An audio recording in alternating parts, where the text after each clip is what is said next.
हुनर तो सब में होता है, हुनर तो सब में होता है, बस फर्क सिर्फ इतना है कि किसी का छिप जाता है और किसी का छप जाता है।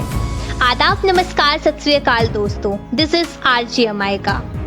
किसी भी स्पोर्ट्स को खेलने के लिए शू का होना बेहद जरूरी है और इस दुनिया में बहुत सी ऐसी कंपनियां हैं जो आपको हाई क्वालिटी ब्रांड के प्रोडक्ट प्रोवाइड कराती हैं। उन्हीं में से दो ऐसे ब्रांड जिनकी शुरुआत एक लॉन्ड्री से हुई, प्यूमा और एडिडास।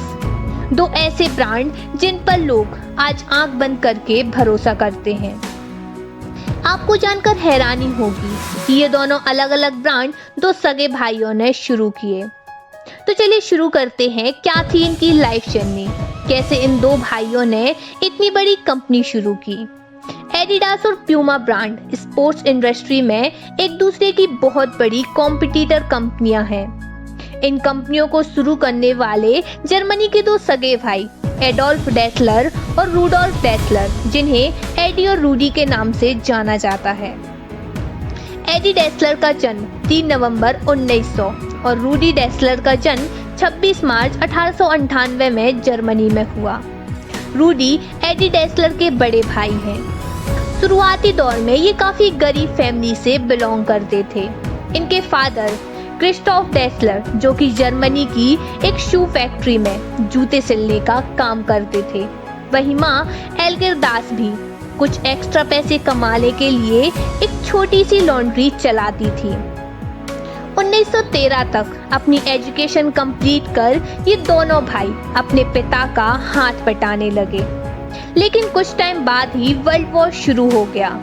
ये वर्ल्ड वॉर तकरीबन 28 जुलाई 1914 से 11 नवंबर 1918 तक चला।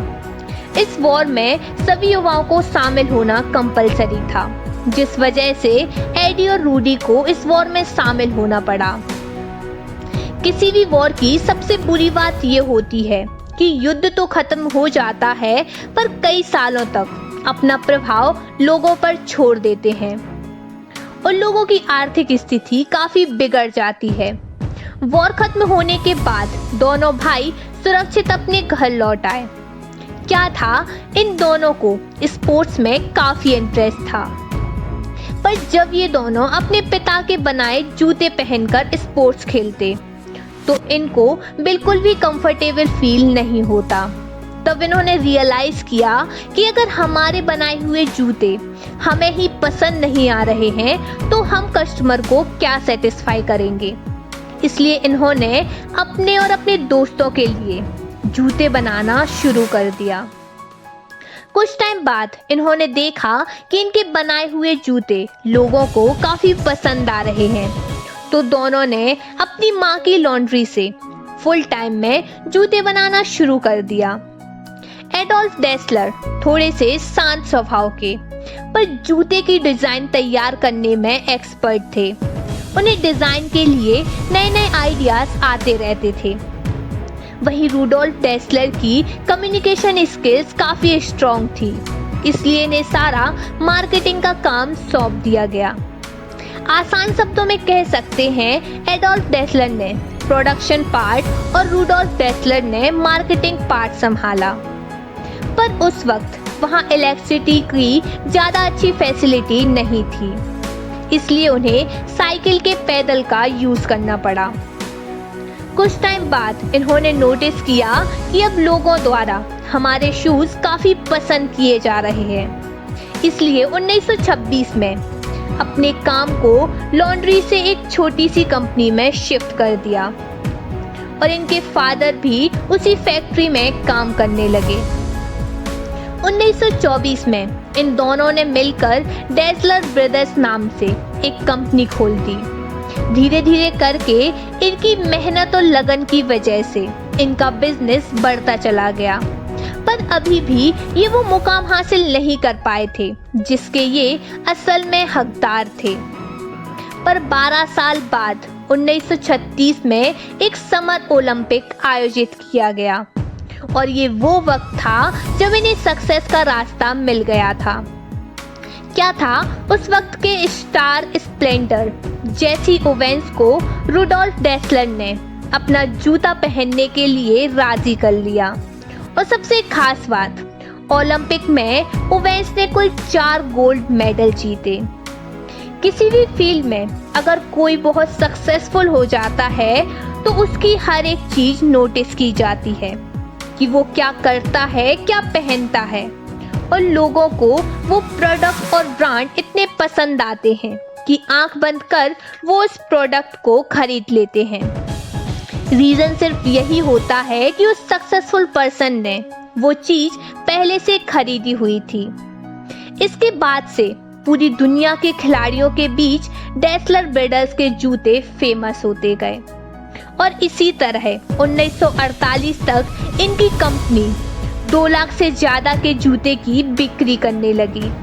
लेकिन कुछ टाइम बाद कुछ रीजन की वजह से दोनों भाई अलग हो गए और 1948 में रूडी डेसलर ब्रदर्स कंपनी से अलग हुए और अपने हिस्से के वर्कर्स और पैसों से इन्होंने एक नई कंपनी की शुरुआत कर दी और नाम रखा रूडा, यानी कि रूडोल्फ डेसलर के स्टार्टिंग के 2 वर्ड्स लेकर अपनी कंपनी की शुरुआत कर दी। पर रूडा नाम इन्हें ज्यादा अच्छा नहीं लगा, जिसे चेंज कर बाद में प्यूमा नाम दे दिया गया। वहीं एडोल्फ ने अपनी एक नई कंपनी बनाई जिसका नाम अपने नाम के स्टार्टिंग वर्ड्स और सरनेम के कुछ वर्ड्स से मिलाकर रखा गया, एडोल्फ डेसलर, यानी कि एडिडास। दोनों भाइयों को बिजनेस चलाना पहले से बखूबी आता था, इसलिए दोनों अपनी मेहनत से ग्रो करते चले गए। आगे चलकर दोनों कंपनियों ने जूतों के साथ साथ बैग, शर्ट, घड़ियां और स्पोर्ट्स से रिलेटेड बहुत से प्रोडक्ट निकाले और आज वो टाइम है जब ये दोनों कंपनियां वर्ल्ड के लार्जेस्ट स्पोर्ट्स वियर कंपनियों में गिनी जाती हैं। इन ब्रांड्स के प्रोडक्ट भले ही प्राइस में थोड़े से हाई हो, पर ये कभी भी क्वालिटी के साथ कॉम्प्रोमाइज नहीं करते और हमेशा अपने कस्टमर को सेटिस्फाई करने के प्रयासों में जुटे रहते हैं। शायद ये कभी किसी ने सपने में भी नहीं सोचा था कि एक लॉन्ड्री चलाने वाले 2 लड़के एक दिन अपनी अपनी कंपनियां खड़ी कर देंगे।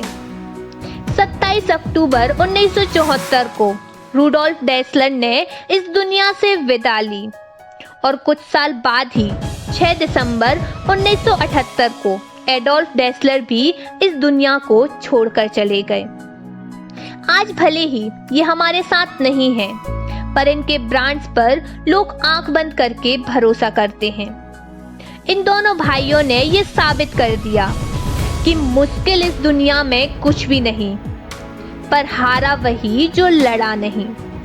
इसी के साथ मैं आपसे अलविदा लेती हूँ। खुश रहिए, अपना ख्याल रखिए और आप जहाँ भी मुझे सुन रहे हैं वहाँ लाइक, कमेंट और शेयर कीजिए। और हाँ, सब्सक्राइब करना मत भूलिए, क्योंकि जब कुछ ना हो छुपाने को तो बहुत कुछ होता है दुनिया को दिखाने को। शुक्रिया।